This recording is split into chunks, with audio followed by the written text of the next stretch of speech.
A reading of Ramona and Ribsy from Beezus and Ramona by Beverly Cleary, not for monetization. One day after school, Henry Huggins, who lived in the next block, came over to play checkers with Beezus. His dog Ribsy came with him because Henry never went anywhere without Ribsy. Beezus liked Henry because she knew he thought she had more sense than most girls, and the two often played checkers together. So far, Beezus had won 48 games, and Henry had won 49, not counting the games Ramona had spoiled by tipping over the checkerboard. This afternoon, Beezus and Henry knelt on either side of the coffee table with checkerboard between them. Ribsy lay on the rug near Henry and warily watched Ramona, who was wearing her rabbit ears and riding her tricycle around the living room. "Your move," said Henry to Beezus. "I want to play," said Ramona, riding her tricycle up to the coffee table and shaking her head to make her ears flop. Ribsy got up and moved to a corner where he lay down with his nose on his paws to watch Ramona. "You're too little," said Beezus as she moved a checker. "Besides, only two can play checkers." "We can play Tiddlywinks," said Ramona. "I know how to play Tiddlywinks." Beezus did not answer. Her mind was on the game as she watched Henry's move very carefully. "I said we could play Tiddlywinks," yelled Ramona. Beezus looked up from the checkerboard. "Ramona, you stop bothering us," she said in her severest voice. Ramona scowled and pedaled backwards away from the coffee table while Beezus returned to her game and studied the board. She had to be careful because Henry had already captured half of her checkers. "Let's see," she thought. "I can move from here to there. No, that wouldn't work because then he could. But if I move from there to there, yes, that was it." Beezus lifted her hand to pick up the checker. At that instant, Ramona pedaled as fast as she could toward the coffee table. Crash! The front wheel of Ramona's tricycle rammed into the table. Checkers bounced into the air and showered all over the table, falling to the floor and rolling across the rug. "There," said Ramona, and calmly pedaled away. "Hey," protested Henry. "Mother!" Beezus called. "Ramona's bothering us!" Wiping her hands on her apron, Mother came out of the kitchen. "Ramona, you know you're not supposed to bother Henry and Beezus when they're playing checkers. Now go to your room and stay there until you are able to behave yourself." "No," said Ramona. "I don't have anybody to play with me, and I want Beezus and Henry to play with me." "You heard me." Mother lifted Ramona off the tricycle. "I'll bet she has a tantrum," thought Beezus as she picked up the checkers. "No!" screamed Ramona. "Ramona," said Mother in a warning voice, "I'm going to count to 10. Ramona threw herself on the floor and kicked and screamed. "1, 2, began Mother.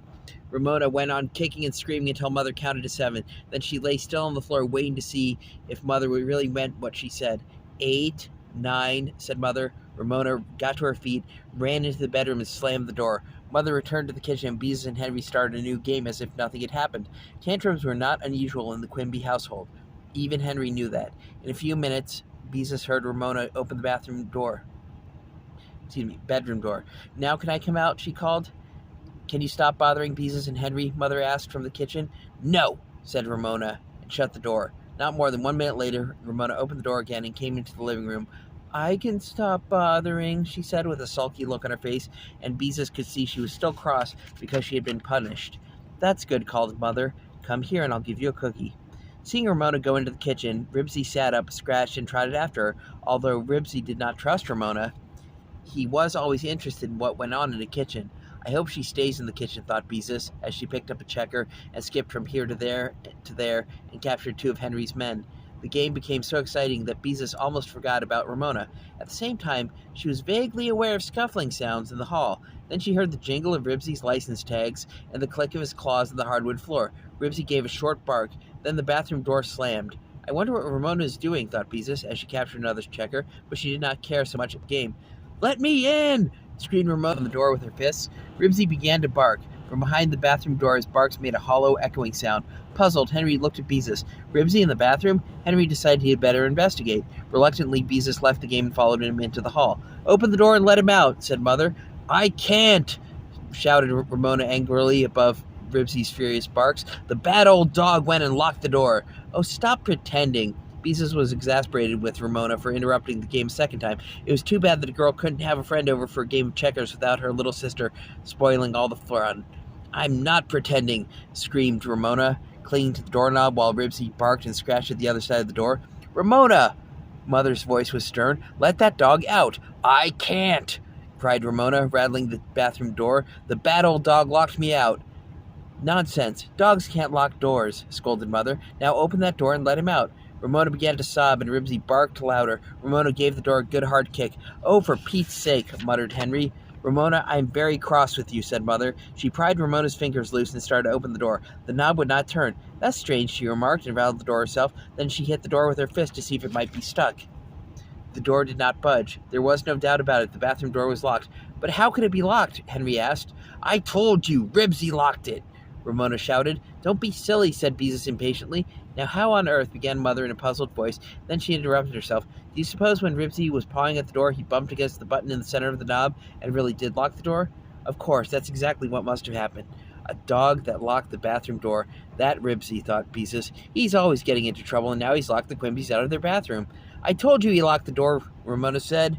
Yes, but what was my dog doing in the bathroom in the first place? Henry demanded. I put him there, said Ramona. Ramona Quimby! Even Mother sounded exasperated. Sometimes I don't know what gets into you. You know dogs don't belong in the bathroom. Now go to your room and stay there until I tell you to come out.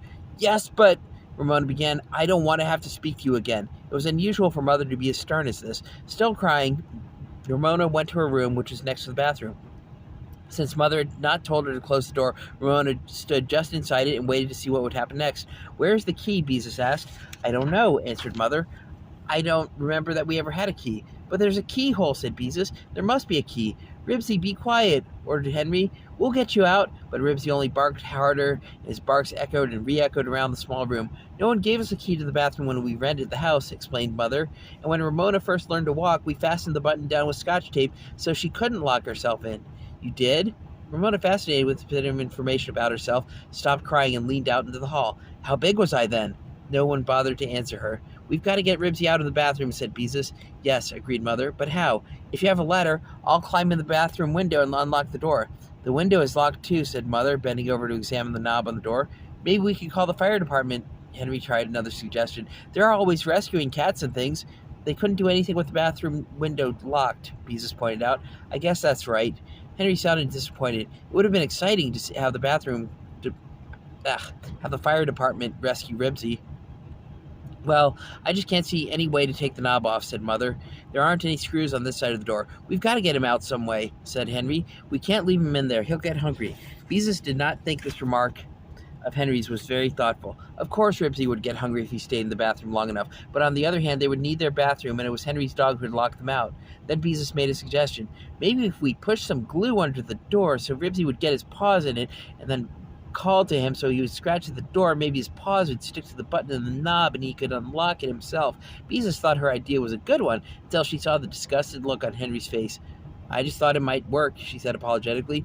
Mother! Began Ramona, leaning out into the hall. Mother paid no attention to her. I just don't see what we can do. Mother! Said Ramona urgently. This time she stepped into the hall.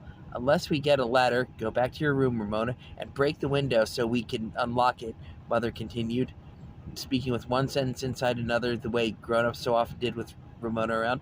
But Mother! Insisted Ramona even more urgently. I have to. Oh dear, I might have known, said Mother. Well, come on, I'll take you next door. Leave it to Ramona, thought Beezus, embarrassed to have her little sister behave this way in front of Henry.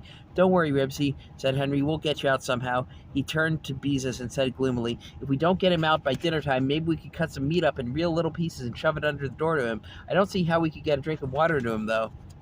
We have to get him out before then, said Beezus. Father wouldn't like it if he came home and found Ribsy had locked him out of the bathroom.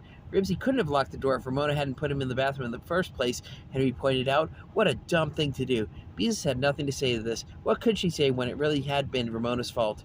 Mother and Ramona soon returned. I think we'll get Ribsy out now, said Mother cheerfully. The lady next door said her little grandson locks himself in the bathroom every time he comes to visit her, and she always unlocks the door with a nail file. She told me how to do it. Mother found a nail file which she inserted in the keyhole. She wiggled it around, the doorknob clicked, and Mother opened the door. It was as easy as that. With a joyous bark, Ribsy bounded out and jumped up on Henry. Good old Ribsy, said Henry. Did you think we were going to leave you in there? Ribsy wriggled and wagged his tail happily because he was free at last. Now maybe he'll be a good dog, said Ramona sulkily. He is a good dog, aren't you, Ribsy? Henry patted him. He is not a good dog, contradicted Ramona. He took my cookie away from me and gobbled it right up. Oh, said Henry uncomfortably. I didn't know he ate your cookie. Well, he did, said Ramona, and I made him go to the bathroom until he could be a good dog. From the way Henry looked at Ramona, Beezus could tell he didn't think much of her reason for shutting Ribsy in the bathroom. Oh, Ramona, Mother looked amused and exasperated at the same time. Just because you were sent to your room is no reason for you to try to punish Henry's dog. It is too, said Ramona defiantly. He was bad. Well, I guess I better be going, said Henry. Come on, Ribsy. Don't go, Henry, begged Beezus. Maybe we could go out on the porch or someplace and play a game. Some other time, maybe, answered Henry. I've got things to do. All right, agreed Beezus reluctantly. Henry probably knew they wouldn't be safe from Ramona anywhere, the way she was behaving today. When Henry had gone, Ramona gave a hop to make her rabbit ear slop. Now we can play Tiddlywinks, she announced, as if she'd been waiting for this moment all afternoon. No, we can't, snapped Beezus, who could not remember when she had been so annoyed with Ramona. Yes, we can, said Ramona. Henry's gone now. We can't because I won't play, so there, answered Beezus. It wasn't as though Henry came over every day to play checkers. He came only once in a while, and then they couldn't play because Ramona was so awful. Just then the telephone rang, and Mother answered it. Oh, hello, Beatrice, Beezus heard her say. I was hoping you'd call. Tiddlywinks, Tiddlywinks, I want to play Tiddlywinks, chanted Ramona, shaking her head back and forth. Not after the way you spoiled our checker game, said Beezus. I wouldn't play Tiddlywinks with you for $1,000,000. Yes, shouted Ramona. Children. Mother put her hand over the mouthpiece of the telephone. I'm trying to talk to your Aunt Beatrice. For a moment, Beezus forgot her quarrels with Ramona. Is she coming over today? She asked eagerly. Not today, Mother smiled at Beezus, but I'll tell her you wish she'd come. Tell her she hasn't been here for 2 whole weeks, said Beezus. Tiddlywinks, Tiddlywinks, chanted Ramona more quietly this time. We're going to play Tiddlywinks. We are not, whispered Beezus furiously, and she looked at Ramona. A terrible thought came to her. Right that very instant, she was so exasperated with Ramona that she did not like her at all. Not one little bit. Crashing her tricycle into the checkerboard, throwing a tantrum, and shoving a dog into the bathroom. How could one 4-year-old be such a pest in one afternoon? And Ramona wasn't one bit sorry about it either. She was glad she had driven Henry home with her naughtiness. Just look at her, thought Beezus. Cookie crumbs sticking to the front of her overalls, her hands and face dirty, and those silly paper ears. She's just awful. That's what she is. Perfectly awful, and she looks so cheerful. To look at her, you wouldn't know she'd done a thing. She spoiled my whole afternoon, and she's happy. She even thinks she'll get me to play Tiddlywinks with her. Well, I won't. I won't, because I don't like her one little bit. To get away from Ramona, Beezus stalked into the living room and threw herself into her father's big chair. Not one little bit, she thought fiercely. But as Beezus sat listening to her mother chatting and laughing over the telephone, she began to feel uncomfortable. She ought to like Ramona. Sisters always liked each other. They were supposed to. Like Mother and Aunt Beatrice. But that was different, Beezus thought quickly. Aunt Beatrice wasn't like Ramona. She was Aunt Beatrice, loving and understanding and full of fun. Ramona was noisy and grubby and exasperating. I feel so mixed up, thought Beezus. Sometimes I don't like Ramona at all, and I'm supposed to like her because she's my sister, and, oh dear, even if she's little, can't she ever be more like other people's sisters?